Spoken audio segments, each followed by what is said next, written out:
Good evening, Assalamu alaikum wa rahmatullahi wa barakatuh, and welcome to News in Focus. My name is Faraz Patel. We'd like to thank you, the viewer, for staying with us here on Hilaal TV, TSTV channel 347. Now, we're still having this discussion with regards to what had happened over the last weekend with regards to the global march for Gaza. Now, organizers of that march had been abducted by plainclothes officers in Cairo amid a wave of arbitrary detentions, deportations, and abuse by security forces.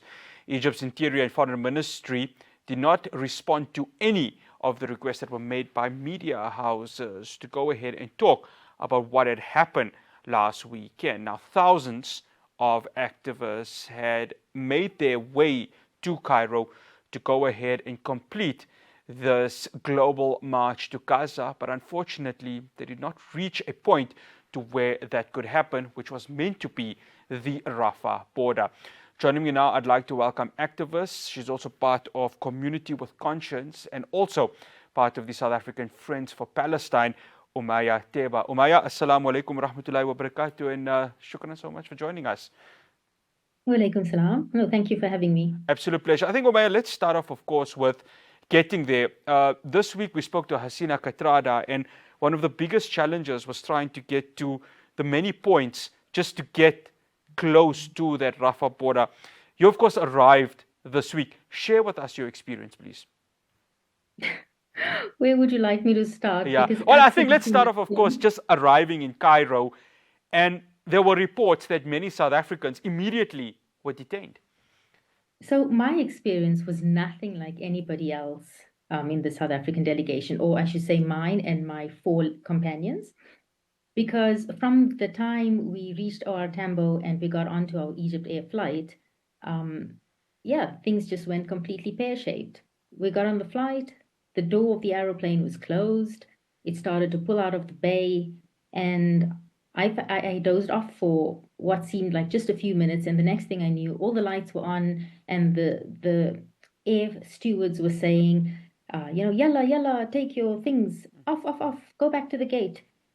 And from that point, that set the pace for the rest of the trip, because we had to reroute through Doha, and therefore we completely missed the South African delegation. So we didn't even make it to the first checkpoint, like I mentioned to you earlier.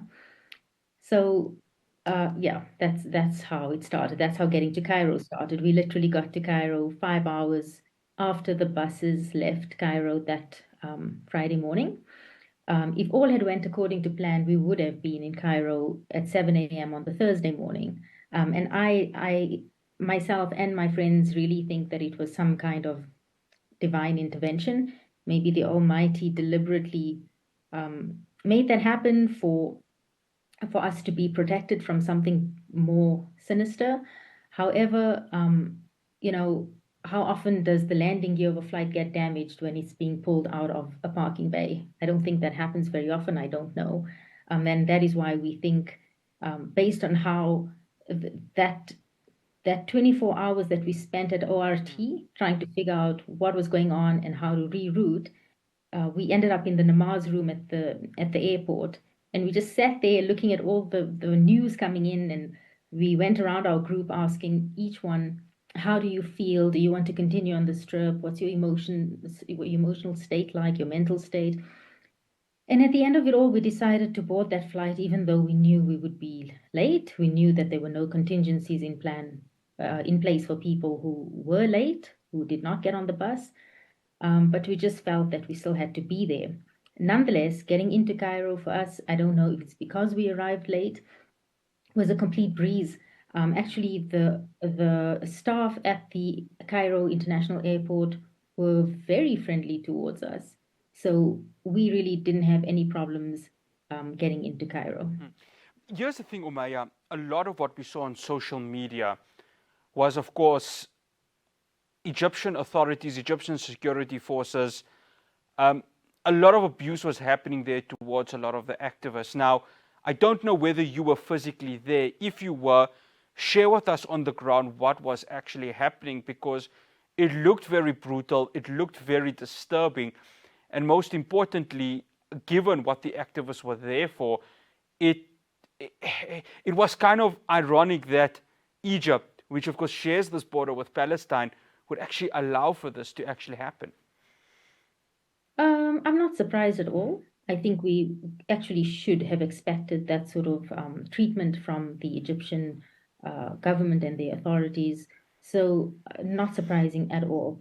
I was not, I did not receive any form of bad treatment along the way in Cairo or at any of the touristy sites that we found ourselves at, because we actually were then told to blend in like tourists while we waited for further direction.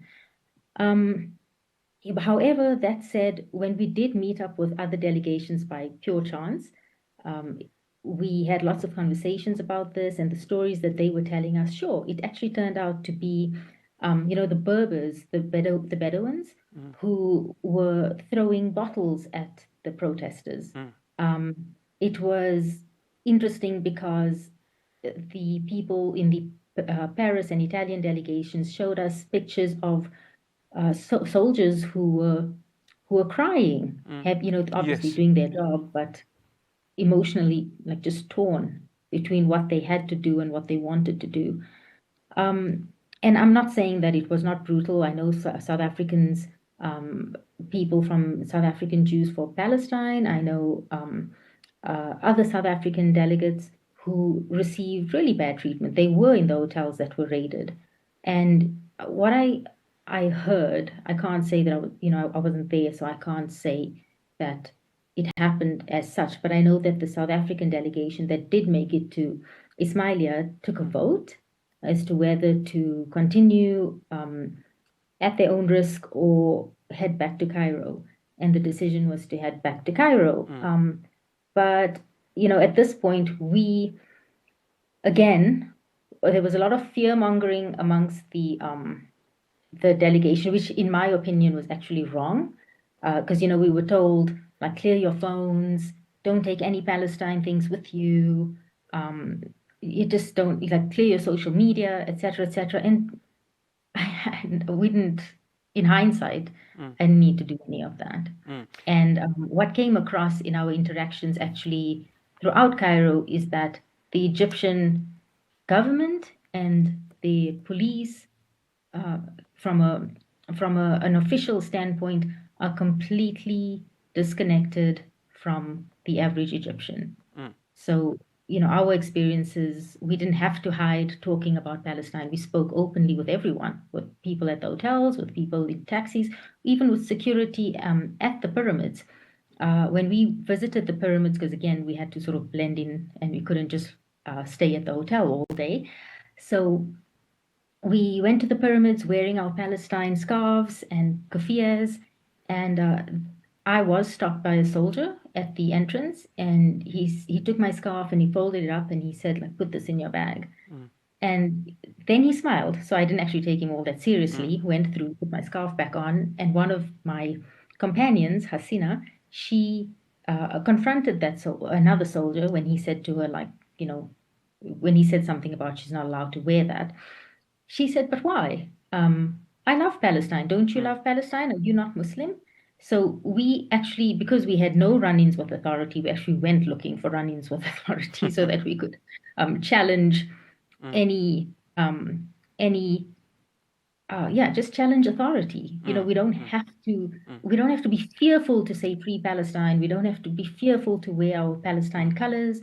At the end of the day, we have to set the standard. We can't toe the line to governments that are corrupt and that are actually Zionist supporting, aiding the Zionist Umayya, regime. I wanted to ask on what we had gotten from a source here to us here at Hilaal TV said that the Tunisian access point was an option that unfortunately now has been closed completely for that to happen. We then also got told that southern Libya was another point, but there are affiliations there which would not allow it to happen. So it's quite difficult, isn't it, given that now the activists have to try two different countries to try and at least make some sort of way into Rafah. Yeah, it's really, really sad. And I don't even know what to say to that because how do you change how do you change the mentality of the people who rule these countries? And I think, they're asking for further revolutions. They really are. And I think Palestine is that trigger. There's going to come a point when people are going to absolutely rise up against um, this kind of, iron fist type of leadership. And yeah, I don't actually know what to say. It's so ridiculously sad. We're all so disappointed. But we knew that we actually wouldn't get there because I know that the delegation didn't even have, or rather, the Global March to Gaza didn't have their permits in place. So going to Egypt, knowing that it might not happen, we all knew that. We all knew the risk involved, and we all knew that there was a high likelihood that the permits would not be given. And even if permits are given, Egyptian laws are so easily wangled by the government itself that laws are just there for paper or on paper, but they don't actually in practice mean anything. So Umayya, we have to stop there because we are going to go for a break. After this, I continue my conversation with Umayya Theba, who is part of the South African Friends of Palestine, to talk about the global march to Gaza. To stay tuned.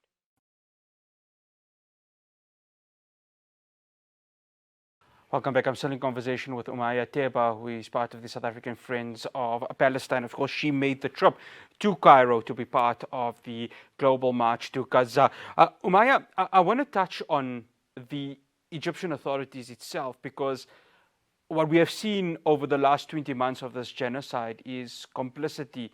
And even though on one side of the coin you've got Abdel Fattah al-Sisi saying, well, I'm not going to be taking refugees as such from Gaza because they need to determine their own future, own survival. But on the other side, he's not really assisting in getting aid, which is, according to the UN Charter, a human right for all. You find quite a contradiction there, isn't it? But many people aren't surprised at the way the Sisi government has really operated, not only in this last 20 months, but also the way many of the activists were treated last week. Yeah, if we think of all the crimes that Egypt has been complicit in, let's think back to when Gazans were fleeing into Egypt, right? If you recall, I believe it was a friend of Sisi who was charging those exorbitant dollar amounts to get adults and children that they had to pay to get into Egypt to actually seek refuge. That is the height of corruption, to profit over other people suffering in that way. So, that's one. And then we know that Egypt is one of the leads of the restoration or promise to restore Gaza, of that project, between the Arab countries. And yeah, it just makes no sense. You're talking now about refugees, and the amount, according to, we visited the Palestine Red Crescent Society while we were there, just to make our trip count for something. And the lady who heads it up was telling us that there are 120,000 Palestinians in Egypt. Now, if you think about it, that's not really that much, because I think a lot of refugees are using Egypt as a means, a stepping stone to go elsewhere. I also know for a fact that Palestinians who are here even are terrified to protest at the Egyptian embassy in Pretoria. They're terrified to say anything. Even people who are not refugees, Egyptians who are in South Africa, are scared to speak out against their regime, but for fear of what the Egyptian regime would do to their family who are in Egypt at the moment. And I don't really know what to say to that, because it's just, up is down and down is up, and the world is just upside down. It makes really no sense. Yeah, well, I couldn't agree with you there. The world definitely does not make any sense when you look at it. Umayya, let's talk the continuous activism, the continuous push for this to happen. I think last week, I think both you and I can agree that it was quite a historic turning point, whether or not aid was going to go through. You had the flotilla, of course, that just did not work out. You had the Egyptian authorities, Israeli authorities, I beg your pardon, going ahead and kidnapping all within that Madeleine ship. And then, of course, fast forward a few days later, yourself and a few other thousands had made that trip there. The noise is getting louder, isn't it? And even though some may look at it as just small steps, it's necessary steps, isn't it? Yeah, it is, because through all of this, we've uncovered, if you just had the notion that Egypt was complicit, this is now pure evidence. There's no denying it now. So we've really unmasked the Egyptian regime for what it is. But that said, this is just the beginning. Yes, the Freedom Flotilla didn't work out. There will be more. Yes, the global march to Gaza, which is actually something that has been in the works for like 3 years by Chief Mandla Mandela. So, it again is not the end, it's actually the beginning. These things seem to all have happened a little bit too late, in my opinion, but we don't stop. We just don't stop. We keep going, we keep doing what we can. But what really is something that I look forward to seeing if they can do it, and in their numbers, is what Malaysia plans on doing, right? It's the 1,000 ships or something like that to break the siege by sea. And there's no way Israel can stop that from happening. I don't know. One ship, sure, you can take them out. Yeah. But I'd love to see how they deal with 1,000. So, we keep watching, we keep doing what we can. And I guess South Africa is in an interesting position, because if you look at other countries, when they have their marches, the turnout is unbelievable. I think was it London about a week ago, they had 500,000 people show up. We don't get anywhere near that, so we won't go into the numbers, but at least they have somewhere to march to, because their government is so complicit in aiding the Israeli regime. But in South Africa, where do we march to? Because we have such a hypocritical government. I watched a clip where a young lady confronts our Minister of Electricity, and she says, like, why are we sending coal to the regime? It literally means that we are fueling the genocide. And then he answers it in the most hypocritical fashion, where he says, but how it's very difficult, because at least our government is doing the right thing. We took Israel to the ICJ. Okay, great, but then why is your one hand doing one thing and your other hand is doing the other? That is hypocrisy. It's sort of like the carrot and the stick approach, because it is the ANC, of course, who has the lion's share within the government of national unity, has this solidarity of Palestine. It's part of their charter. South Africa, of course, its justice minister and the minister of international relations are ANC deployees. So there is this contradiction, isn't there, Umayya? And I know, obviously, you understand things from a political perspective, but it does frustrate many South Africans who themselves have solidarity with Palestine, because the question is, you've got this coal that you're sending to Israel, yet, like you mentioned, there's the ICJ case, which, of course, South Africa led from. Yeah. So again, where are we marching to when we have these things? Because marching to the US consulate, or rather protesting at the US consulate, it's actually, in my opinion, again, embarrassing when you only have 50 to 100 people show up, if you're lucky. It starts to seem like a joke. And that is why all I can say is, we don't want to be one little freedom flotilla. We want to be like a Malaysian sea convoy. And all South Africans need to start prioritizing this. But I also want to tell you, my group is called Community with a Conscience. And our whole purpose is to, on the weekend, pitch up at any street corner, usually outside shopping centers, and we speak to ordinary South Africans. And for us, it's really sad the level to which information about this genocide is being censored. Yeah. Because you would know that on social media, if you're not already looking for this kind of information, you don't see it, right? You continue to be fed stories about recipes and fashion and fast cars and travel. But if you're already looking for this kind of information, the algorithm is going to give you more of it. Now, the ordinary South African doesn't even know. I can go across the road to the shopping center near my house and speak to ladies who work in the stores there, and they know nothing, absolutely nothing. I have to take out my phone and show them. And this is what we do on the weekends. And it is for this reason that I will say, yes, the Global March to Gaza didn't achieve much like on the ground or what it actually aimed to achieve. But it did bring people around the world together. And that can make us stronger in numbers, and we can spread the word further, and we can participate more on our home soil. So if, tomorrow there's a massive, well, it's planned to be a massive march taking place in Soweto, every single South African who's in Johannesburg needs to be there. Really, we do. It's Youth Month. It's it has a lot to do with the 1976 uprising, right? So we have to be there in our numbers.